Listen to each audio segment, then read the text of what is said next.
So, tonight it's going to be a fun topic. It's actually the first time I think that I'm covering an IoT topic at this specific meetup here. I've actually covered some IoT content at the Jersey meetup. I've also covered some IoT content at the Code Camp here.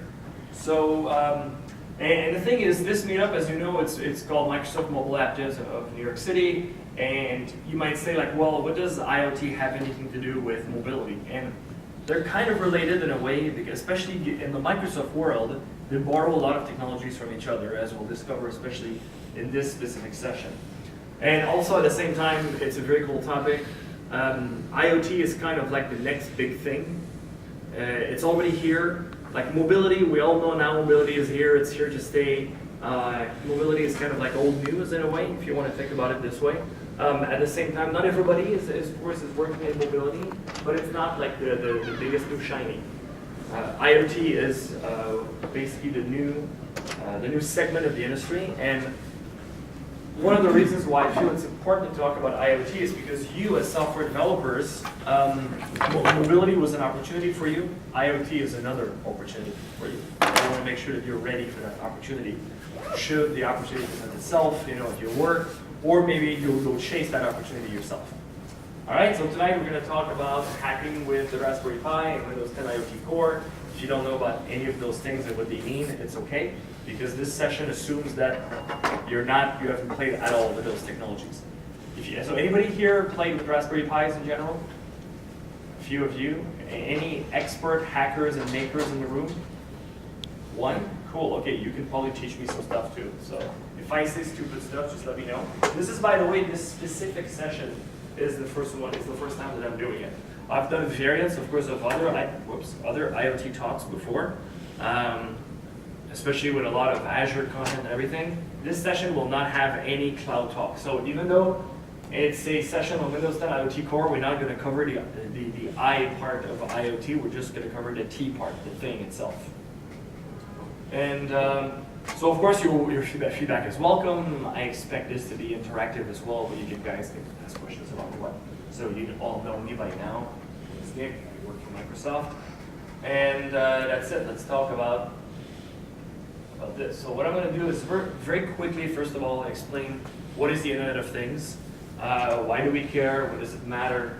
What does the name mean? Anyways, we'll look at a quick overview of the hardware of the evening. Is going to be the Raspberry Pi device. And then we'll look at what is Windows 10 IoT Core, which is a special version of Windows 10 that is made specifically to run on the Raspberry Pi and other IoT devices. We'll, of course, talk about the Universal Windows Platform again, because remember, every time I talk about UWP, I tell you how it's all about one version of Windows that can run apps all across the full range of Windows 10 devices. And IoT was one of those devices that I kept mentioning in the corner of the slide.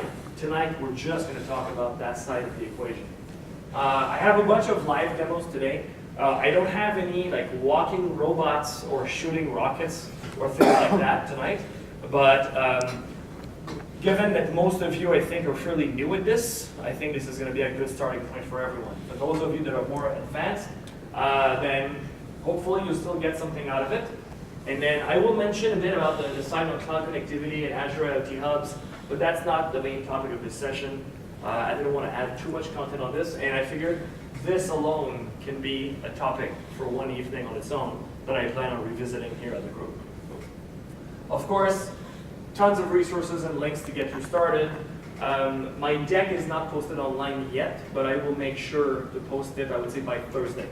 Since I'm doing the same session tomorrow, I might be doing some tweaks on the deck tomorrow or whatever, depending on how it went, and then I'll make sure that the final version is posted on my SlideShare by Thursday. Okay? Okay, and of course, if you have questions, just ask below.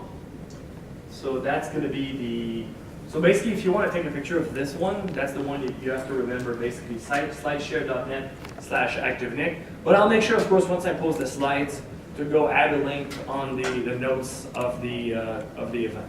All right? All right.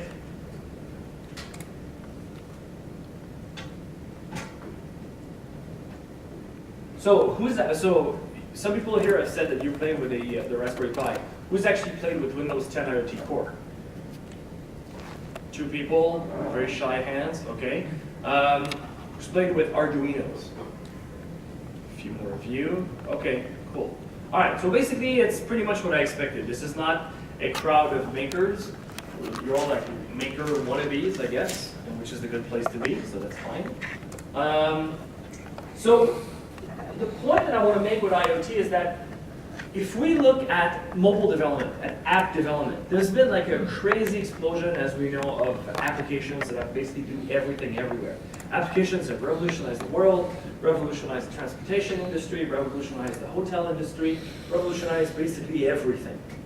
And this was basically done because, first of all, the mobile development is quite easy. Anybody can download the tools, anybody can just build an app, anybody can publish easily as well. And we basically have a ready market where you can just go and publish your app to the App Store, Google Play Store, or the Windows Store, and then boom, your application is now available in 190 some countries.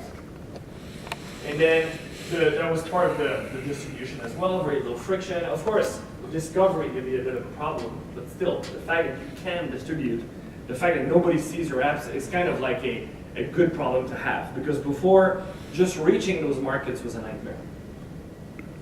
And then finally, you have the ability to build like relationships, if you will, with your users. They can go back to you as a publisher, you can engage with them. So there's been this explosion, and without these things here, it would not have been possible to have the millions and millions of applications that we have. Now, when you look at the world that we have today, things are basically the new apps.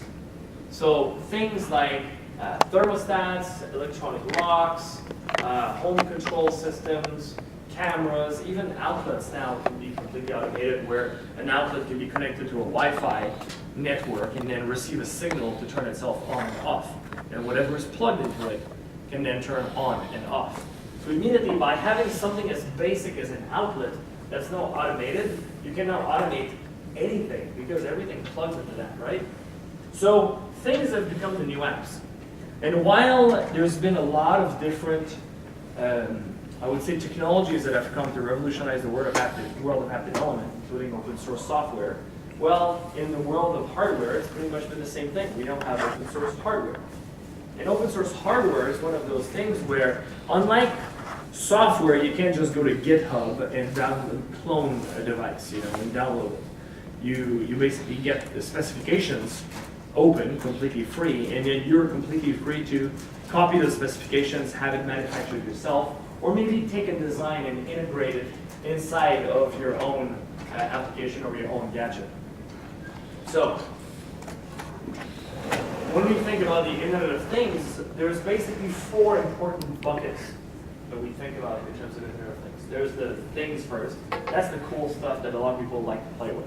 So the maker world, as we call it, the maker world has been revolutionized by this open source hardware, by things like 3D printing, by open standards and maker spaces, for example, that emerged left and right. And again, open source software as well that is used to program the hardware. So all these things are now become commoditized, where either the cost of manufacturing has gone down, where now you can get them only very cheap, including computers themselves. I mean, the Raspberry Pi that we're going to play with this evening, well, I'm going to play with it, and you'll watch me play with it. I mean, it's like 35, 40 bucks, and it's a full computer. I still remember years ago, remember the OLPC initiative, one laptop per child? You guys remember that? What was the cutoff point that they wanted to hit?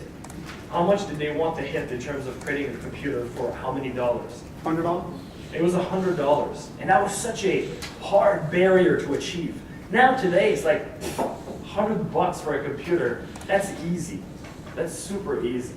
Yeah, because prices have been driven down, and the power has gone up. The power consumption has gone down. So it's amazing. Connectivity, of course, has changed things. Where, of course, we live in a country where connectivity is much cheaper than in other countries. But even then, we're seeing cities deploy Wi-Fi everywhere. There's multiple wireless communication systems that are available. You can get GSM now for your own gadgets if you want. So there's connectivity is the key thing, because remember, we call it the Internet of Things, and the Internet of Things is basically it's a proposal for a development of the Internet where everyday objects are basically connected and they can receive information and they can send information back. That's basically what the Internet of Things is. What you do with it, of course, depends up to you, because the base definition of the Internet of Things only covers the things and the connectivity and to an extent the data.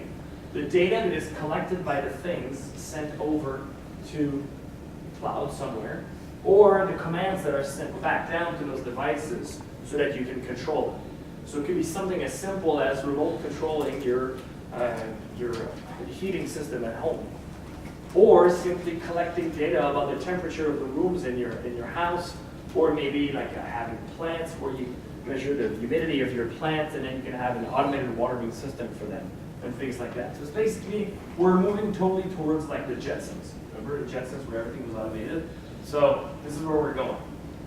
Analytics is the important one though. And in most of the definitions of the Internet of Things so far, we've pretty much ignored analytics. Because you can basically amass like a crazy amount of data when it comes to IoT. But what are you going to do with that data? I could dump like spreadsheets and spreadsheets and spreadsheets on you, and you're going to look at this and go, I don't know what to do with this. You're basically going to have to use big data and machine learning to start understanding all that data, especially since it's too much data for a human to review, even for thousands of humans to review. The idea is to have machines that can basically analyze the data and then bubble up rules and information and intelligence about what's going on out in the field so that humans can then take action. And eventually we'll even see like the machines themselves basically respond to certain situations on their own, and then after that provide more intelligence via dashboards and monitoring systems to whoever's controlling them. So I'm explaining all of this to you here so that you can understand where all of this fits here tonight. Like, why are we playing with these little gadgets, and why is it important to build applications that can be deployed on a custom piece of hardware. But in the end, it's going to be up to you to find the opportunities either for yourselves or for your employer or for your companies or something like that. I'm going to have to try to stop hitting this. All right, so then if we look at the hardware side of things in terms of those gadgets and those boards, where do you get started? So there's going to be a lot of different options. The de facto option that everybody has heard of is this one here, the Arduino, especially the Arduino Uno. This is this little microcontroller you can buy for 15, 20 bucks. And it's an 8-bit microcontroller. It's not a computer, it's a microcontroller. And the goal with this is that you can easily program it. It's open source hardware, which means that the full specifications are completely made public. Any manufacturer can take the design and then manufacture their own if they want, and many companies have. The only thing they're not allowed to say is to call it an Arduino. They can say it's an Arduino compatible device, but they cannot call it an Arduino. The brain of the Arduino, if we can call it that, is just that chip right here. It's an Atmel chip. It's an 8-bit chip. All the components on this are all commoditized components. In fact, you can find schematics online and do-it-yourself kits where you can buy all the parts that are required to build your own Arduino. I mean, you'll need a breadboard. It's probably going to be like this big, and plug all the components on it, and then all the wiring, all the transistors, and all the different components and connectors. And it's probably going to cost you 75 bucks maybe of components to build a $20 board. But hey, it's fun. You program your own Arduino game, you know? But the bottom line is, if you want to, you can. Legally, you can do it. Then there's all these other variants, like the LumiPad, which is for wearables, where you can use conductive thread on this. There's mini versions, like the Arduino Micro and the Arduino Nano as well. The Intel Edison right here. The Edison is just that little board right here, just this.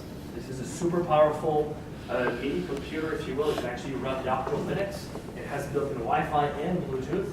The big thing around it here is basically just a prototyping board.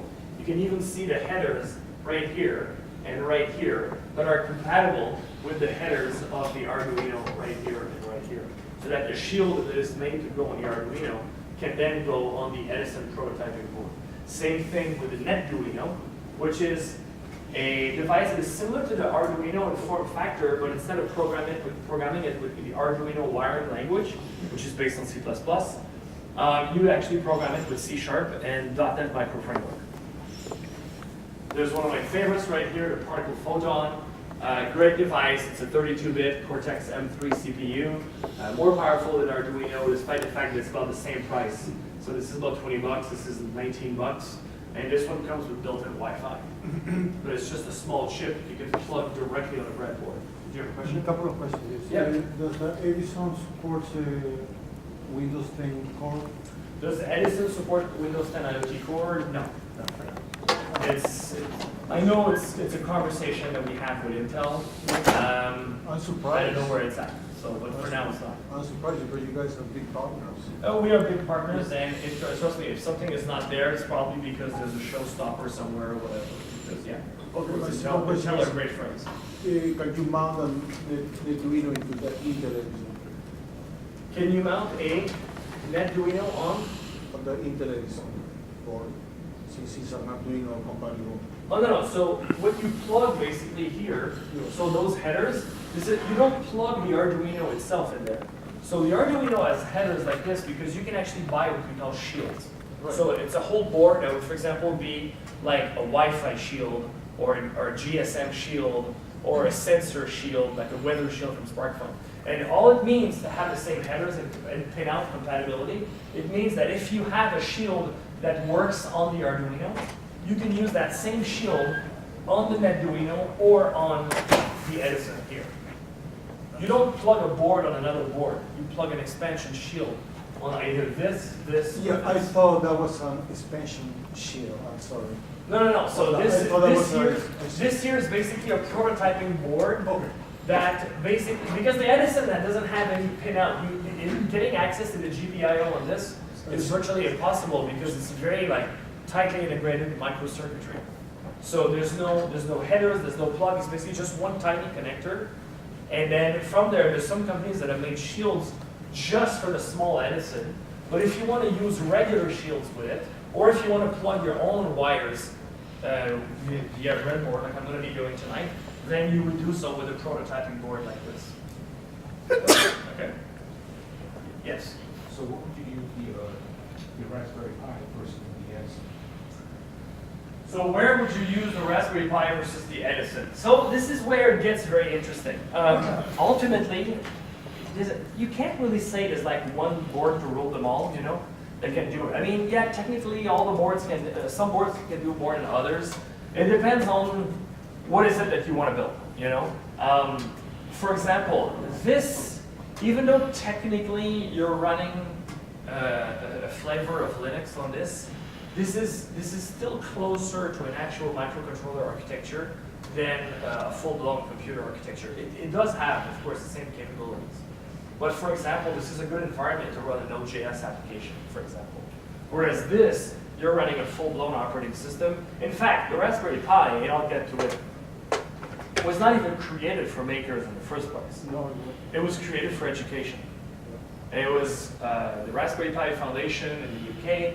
They wanted to bring more computers to the classroom to introduce kids at a younger age how to work with computers, how to program, basically generate an interest in computer science. That's why the basic distribution of Linux that comes with the Raspberry Pi, which is called Raspbian, it's basically a flavor of Debian Linux.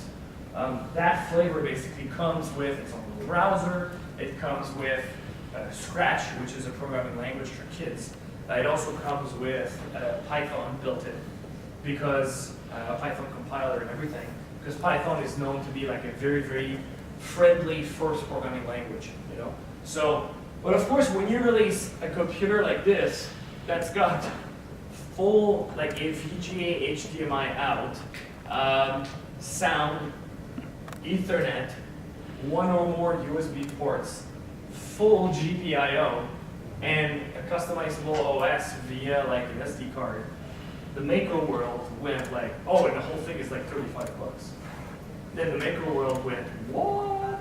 And then it just like fell in love with that thing, and they decided, you know what, we can build robots with this. This give me the brains of a robot. No, it's true.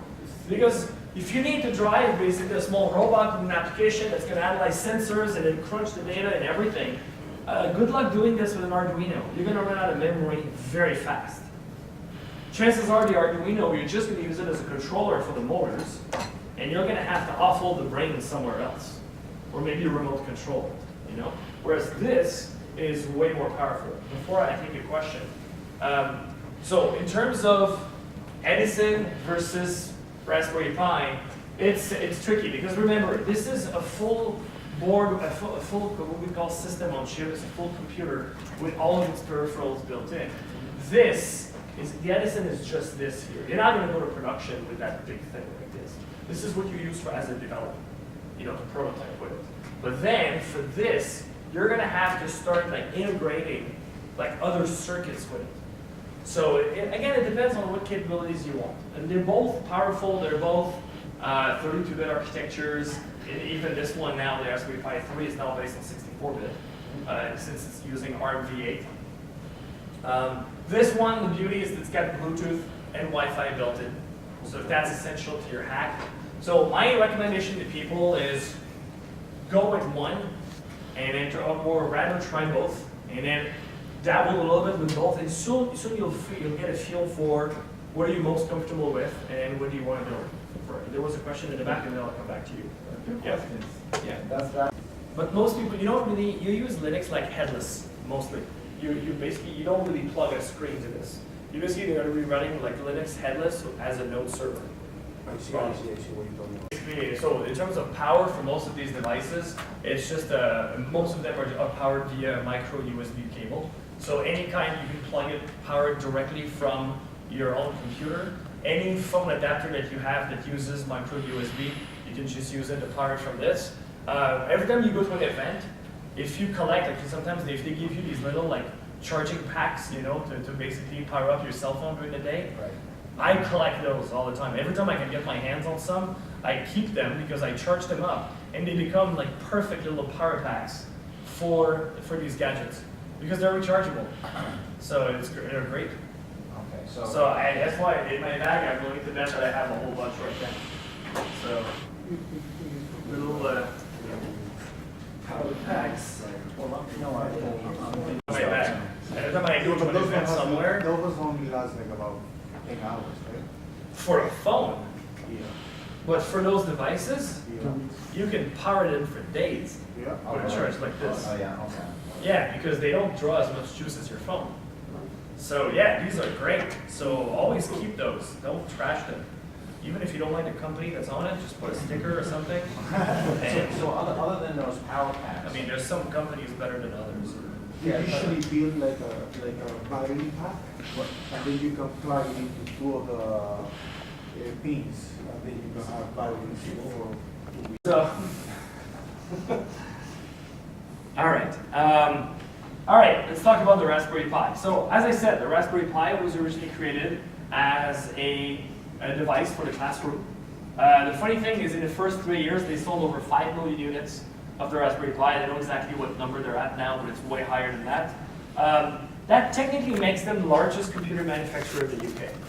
It's kind of funny when you think about it. And so the average cost is going to be anywhere from 30 to 45 bucks.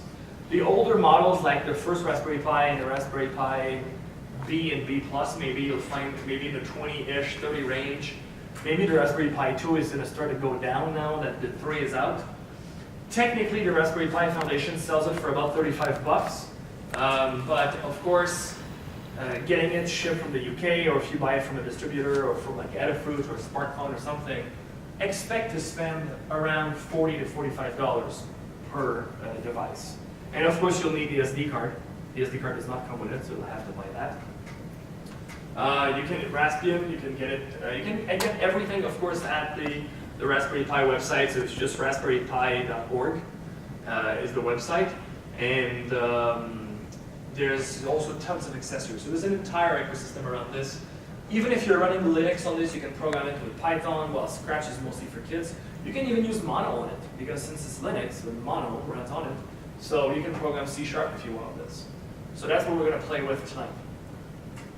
But of course, the reason also why we're going to use the Raspberry Pi is because the Raspberry Pi also supports our new version of Windows 10, the new SKU, which is Windows 10 IoT Core, which does run on the Raspberry Pi 2 and 3 as well. To run it on the 3 is very new, it's less than a month old. I haven't even played with it yet. I just got them recently, so right here. I got 2 more at home. I ordered 3 right away. And everything you can do on the 2 will still work on the 3. There's only been a couple changes on the pins that are documented online, and they removed an LED as well. I don't get that. There was a nice little LED on the Raspberry Pi 2 that you could use and blink it, you know, in your projects if you didn't have a separate LED, and for some reason they removed it on the 3. I don't know why they did that. Like to save money? It's an LED, really? The big difference with the 3 is that it is much faster. Instead of being 1 gigahertz, I think it's 1.2. It's now 64-bit instead of 32. It's got the same RAM on it. It's still 1 gigabyte of RAM. But the big difference, aside from the speed on the Raspberry Pi 3, is it's got built-in Wi-Fi, which is awesome. One caveat, our Windows 10 IoT Core for now does not support the built-in Wi-Fi on the Raspberry Pi. It's brand new, they're working on it. It should come, like, I would say, any day now. So just in the meantime, whatever Wi-Fi dongle you were using with the Raspberry Pi 2, you can use it on the Raspberry Pi 3, and it will work just fine. And you will also need to get the preview version of Windows 10 IoT Core to run it on Raspberry Pi 3. The RTM version, basically the Threshold 2 version from the November update, 10.586 basically, will run on the Raspberry Pi 2, but not on the 3. So it all gets started at dev.windows.com/IoT. I'll go explore the site with you so you can see where it goes, and I'll give you a walkthrough also on how to build, basically how to build your SD card and how to get started with all this, and we'll do a few hands-on projects as well right here. All right. Windows 10, I've talked about this before, is pretty much a conversion. So it's conversions to Windows Desktop, the Windows Phone, Xbox, and also some newer devices like IoT devices, the HoloLens, the Surface Hub, now all going to one operating system, which has multiple SKUs